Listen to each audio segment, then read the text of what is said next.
Hello, girls. Happy Thursday. I am so excited to share with you again. Today it is week 2 of our Whole Health Collective December group, and I am coming to talk to you about habits. Now, I know that we've really been hammering habits, but all of the little things we do every single day, those seemingly insignificant things that we do are literally the foundation of what's shaping our progress, our momentum, and our results. Okay. They are also the things that keep us anchored in the crazy seasons of life. I think we can all raise a hand and say this time of year is a bit crazy and we feel like we're being pulled in many different directions.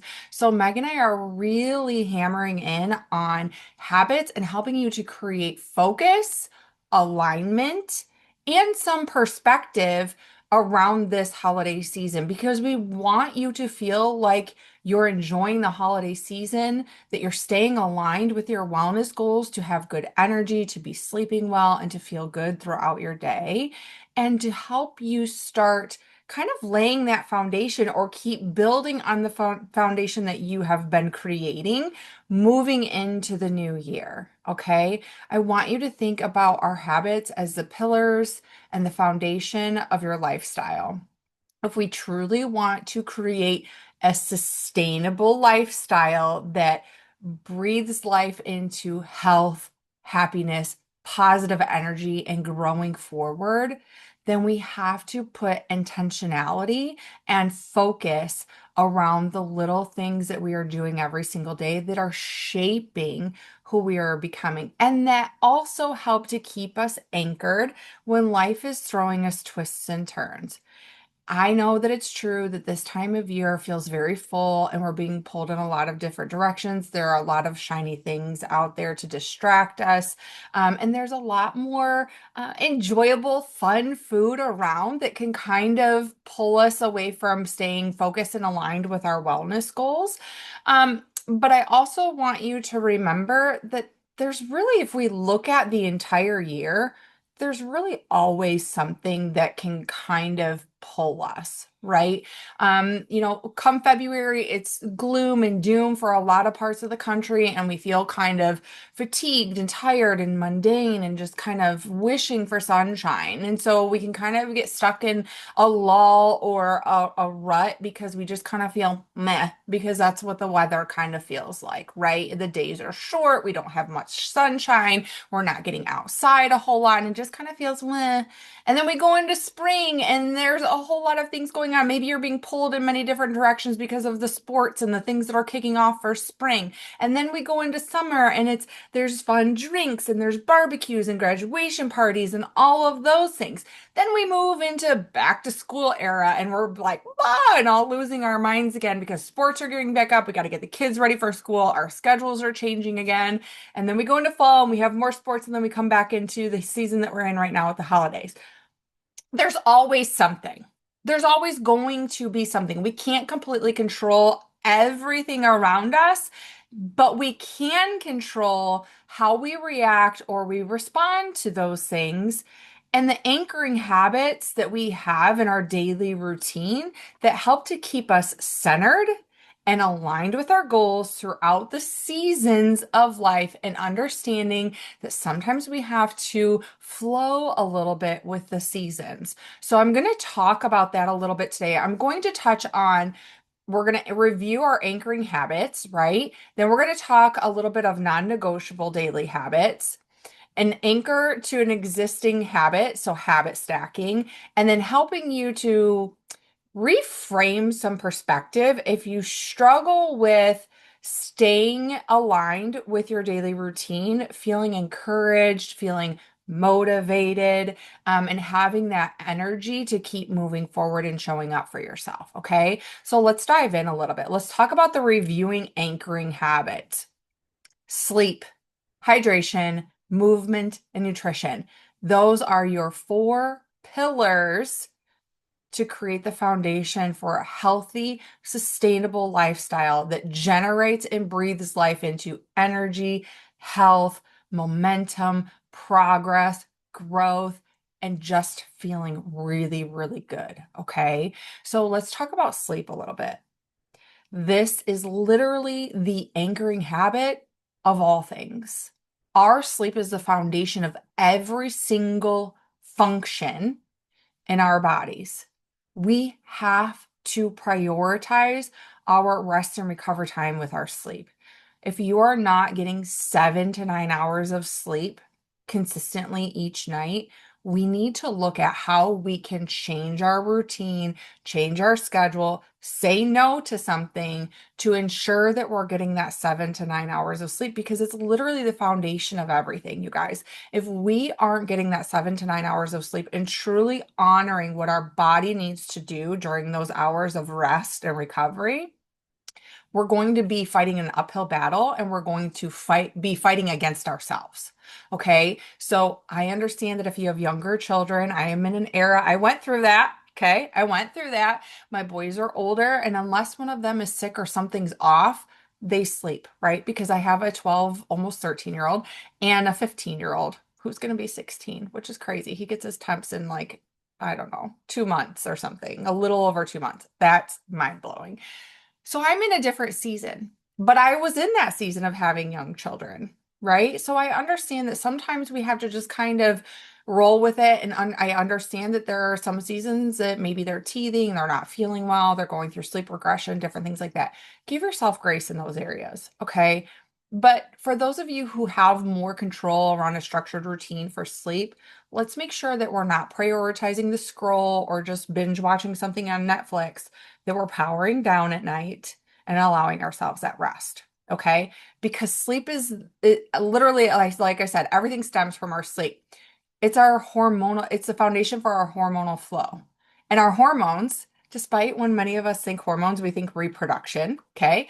Our hormones control every single function in our body, our mood, our energy, our immunity, our thoughts, our appetite, literally controls everything. So when we aren't getting adequate sleep and our hormones aren't well supported and they're not flowing in a natural balance, okay, they're not ebbing and flowing like they should be, then our mood's going to be off. We're going to feel tired. We're going to feel crabby. We're going to be in a more negative state of mind. Our appetite is going to be very different, and we're going to really crave those sugary, sweet hits of carbs and glycogen because our body needs the energy because it doesn't have the energy to sustain what we're doing. So sleep is number one priority, okay? Hydration, making sure that we're drinking enough water, but also balancing our electrolytes and making sure that we're getting enough sodium, magnesium, potassium, and not just flat water all the time, so that we are truly hydrating ourselves to support our body. Okay. Movement, creating the energy that we desire. Now, we will have a baseline of energy, and our sleep is going to contribute to that, right? But you guys have all heard the saying, a body in motion stays in motion, a body at rest stays at rest. We need to learn to create some of that energy that we want in our life. We do that through movement, whether it's being active with your kids out in the yard, it's being more active in your home, doing your laundry throughout the day, climbing the stairs, parking further away from the grocery store when you need to run into the store so you get some steps, taking the stairs instead of the elevator when in that situation, making sure you get a walk in every day, or that you're getting some sort of a workout in every day to create movement, to honor your body and the fact that you have the blessing. Some of us think that, it's another thing added to the to-do list, but I want you to think about people who don't have the choice to move or who can no longer move their bodies. It is a blessing that you are capable and and able to make that decision to move your body. Okay. So getting some sort of movement in every single day to honor that. And then nutrition. Food has kind of become a loose word and kind of a free for all, if we're being honest, because there are so many things that are labeled food. And those things can be very addictive and can be a challenge to kind of reduce when we're in the thick of it. And we're in the thick of it, right? It's the holiday season. So there's a lot of sweets around, which means more sugar, which means we're craving more of those rich sugary foods because we're consuming them. And Meg and I will never tell you to totally eliminate certain foods, or that you can't have this, or that we're going to be super restrictive even when we're in a deficit when we're coaching you through macros. But I do want you to create some awareness and alignment around the food choices, the nutrition choices that you are making. Because at the end of the day, nutrition is meant to be fuel, okay? It is meant to fuel our bodies, to fuel our cells, to fuel our energy, our hormones, to help support our sleep, our muscle growth, and all of the bodily functions that we need to live. So we want to create intentionality around choosing more wholesome foods most of the time. That doesn't mean that you can't enjoy the sweet treats that are around right now.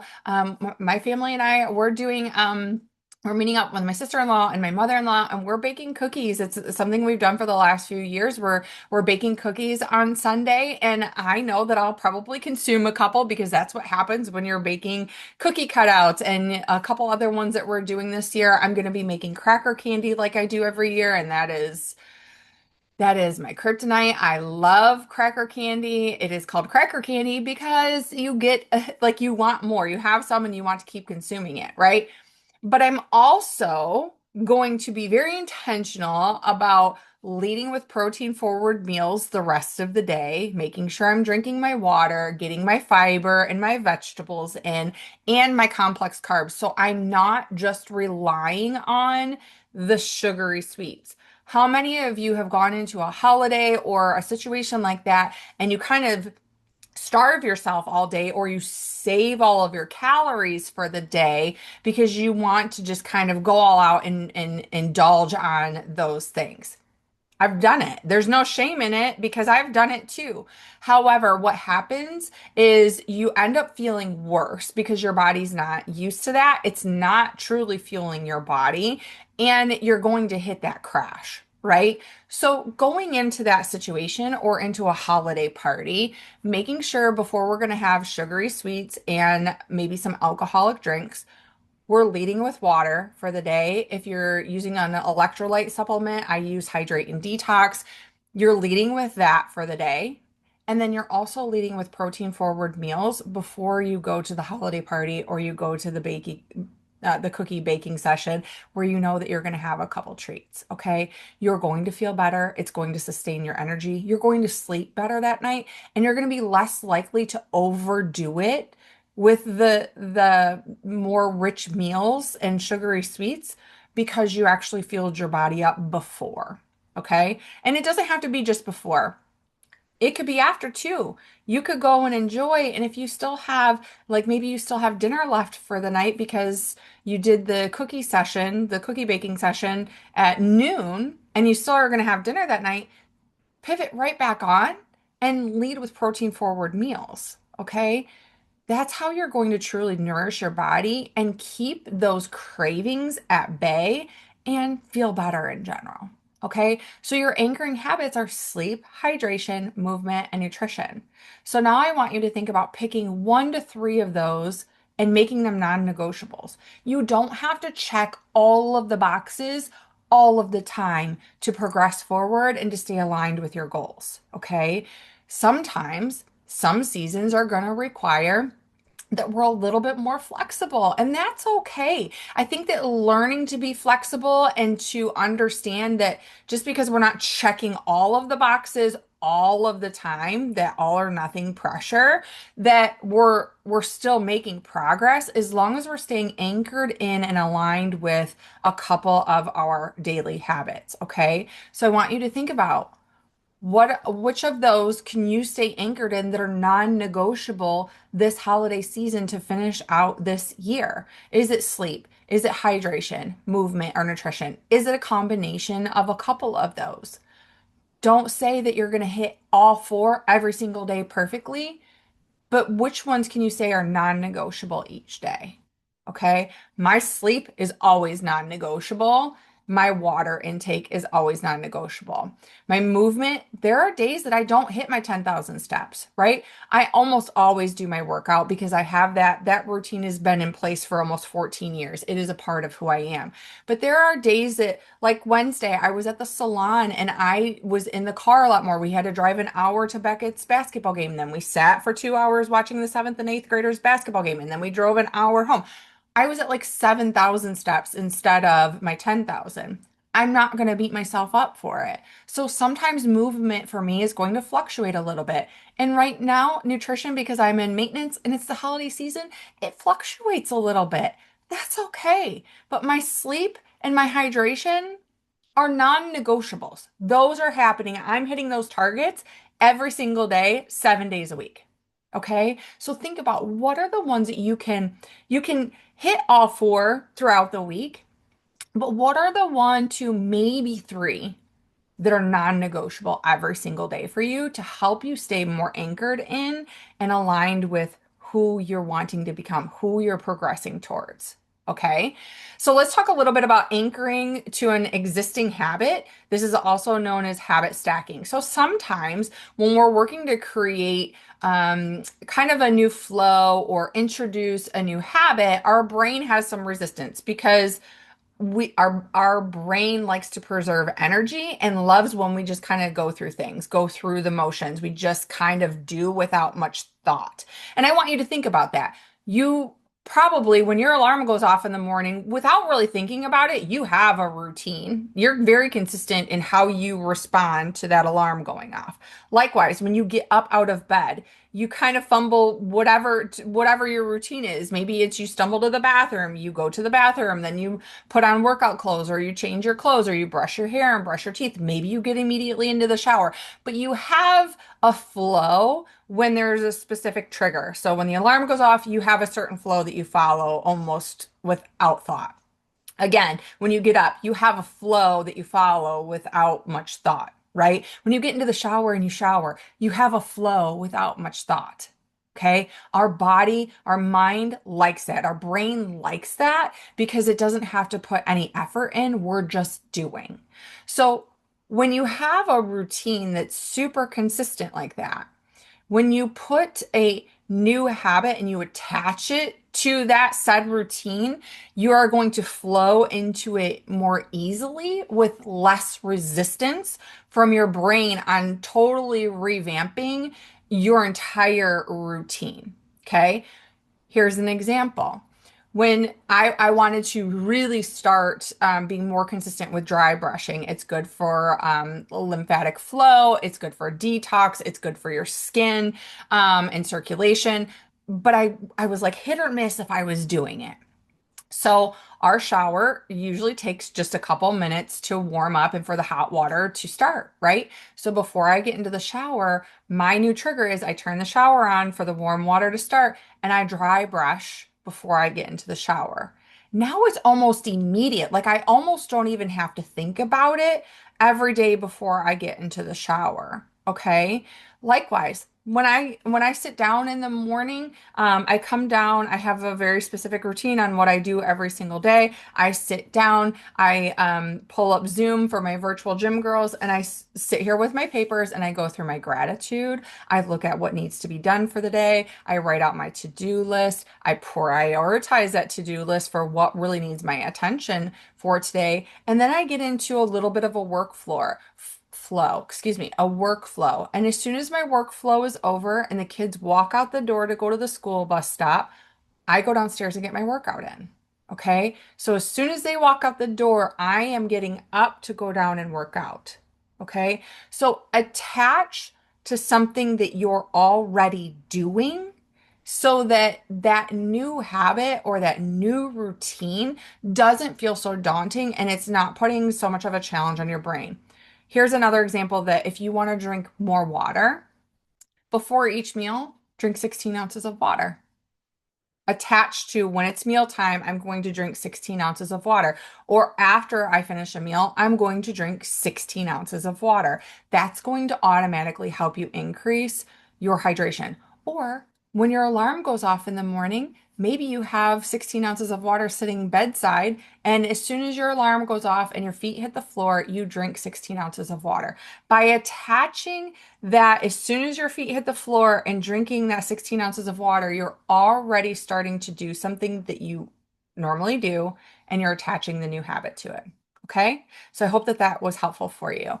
All right, so let's talk about celebrating the small wins and steps forward to kind of bring this all together. Okay, to truly feel excited and energized and motivated to move forward and to keep following through with these habits, these non-negotiables, we need to learn to celebrate when we do them, when we follow through the positive steps forward, no matter how small they are. In fact, the smaller the better. Our brain loves a dopamine hit. And when we are proud of and celebrate something, we get a dopamine hit. It feels good. It feels good to say, yes, I did it. I followed through. When my alarm went off, I got up and I drank my 16 ounces of water to start my day with intention and following through. It feels good to win. But so many of us, because we're not where we want to be or where we thought we should be by now or in life, we shame ourselves for not being there yet. So when we do follow through, it's not good enough. I didn't do enough. All I did was drink 16 ounces of more water for the day. You guys, that's huge. Adding 16 more ounces of water per day is huge. And when you celebrate that, guess what? You're going to repeat it because you celebrated it and it felt good. And when you feel good about it and you repeat it, then you're more likely to do it again throughout the day. You're more likely to do it more consistently and to keep moving forward and to keep following through. But nobody ever follows through and sticks with something when they bully themselves and shame themselves because they aren't doing it good enough or intense enough or checking all of the boxes. I want you to think about if you had a job that you went to every single day and every single day you were never appreciated, you never felt seen, your boss was always a jerk and never appreciated any effort that you gave towards your job. Is that going to feel good? Is that going to be something that you want to stick with? That's going to motivate you and help you feel energized? No, no. No, look, I am all about tough love and being honest and self-reflection, but nobody wants to be shamed and bullied and underappreciated all the time. Okay? We need to learn to celebrate ourselves, and instead of being the jerk boss to ourselves, because that's really what is happening when you bully and shame yourself, you need to learn to be your own biggest cheerleader, to be proud of the effort that you're making, that while you might not be there yet, did you progress from yesterday? Did you progress from last week? Did you progress from last month? Are you staying more consistent? That is how you create sustainable consistency through all seasons of life and continuing to stay aligned and moving forward to your goals. Your goals are going to shift. Seasons of life are going to shift. You are going to adjust and grow and progress along the way. But when you stay anchored in celebrating small steps forward, being aligned in a couple of those small steps each day, you're going to find that you're so much more capable. You're so much more motivated, consistent, and able to follow through because you're empowering the change that you desire and you're making it doable versus having the all or nothing mindset. Okay. All right. So I hope this was helpful for you. I want you to use this holiday season to stay anchored in and aligned with your habits, to empower, even if it's not perfect. Were you aware? Were you intentional? Did you make one small tweak to progress forward in that day? Those are the things that we celebrate, my friend, and those are the things that are going to keep you going.